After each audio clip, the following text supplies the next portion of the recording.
The League of Legends. Some of you may have heard of it. Actually, you know what? Scratch that. I'm pretty sure all of you have heard of this dumpster fire of a game. The annoying ass champions, the toxic ass community, the non-stop climb to make the microtransaction process worse with every single patch. It may sound like all the Triforce pieces coming together to form the worst game known to man. But that begs the question, why is it still around? If it's so bad, how could it have been around for over 15 fucking years? Holy shit, I'm old. Well, the first two aspects could be applied to a number of other games as well, especially the toxic ass community part, because man, the Smash community takes that with the gold prize, home to my boy Leffen, who is the nicest guy I have ever met. And especially on that last part with the microtransactions, because at least with League of Legends, when you buy a skin, you get the whole skin. You don't have to buy it in parts or upgrade it with a separate currency or spend the price of the new Mario Kart World just to get a couple of skins that you won't even use. Although fuck the gacha system, that can go burn in Brand's ass, because last I checked, I lived in my mother's basement, not a casino in Las Vegas. So why?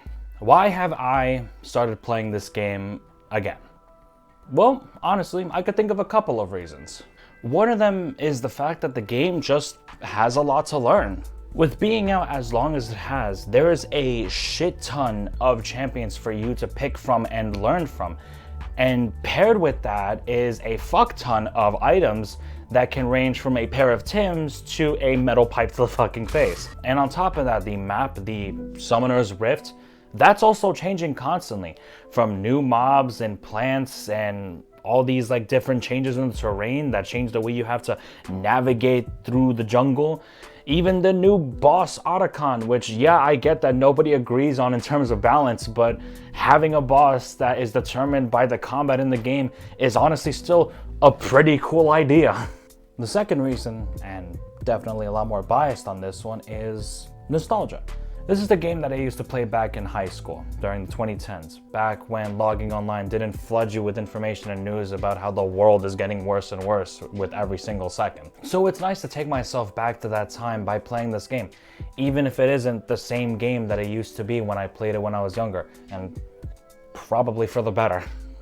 And finally, the last point that I'm pretty sure a lot of you see coming and already resonate with is friends. If there is one thing that I learned from working at a deli is that even if what you're doing sucks ass, at least when you're going through it, you have people that you can resonate with and shoot the shit with, because I might be having a miserable time, but at least I know that my buddy Jason is also having a miserable time and we could joke about it and laugh about it together.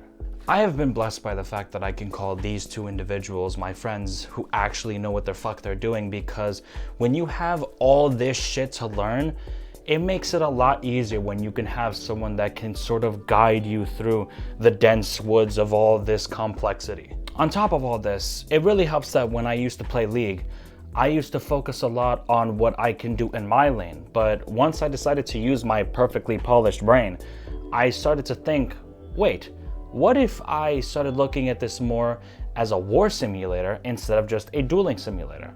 I don't know if there's actually an official term for what this is, but I essentially started looking at what is the bigger picture in the matches that I would play. Or in League terms, I don't know if it's the same with other games, the macro. If you don't know what the macro is in League, it's essentially just looking at the bigger objectives, or not necessarily bigger, but objectives that are also important outside of just acing the entire enemy team.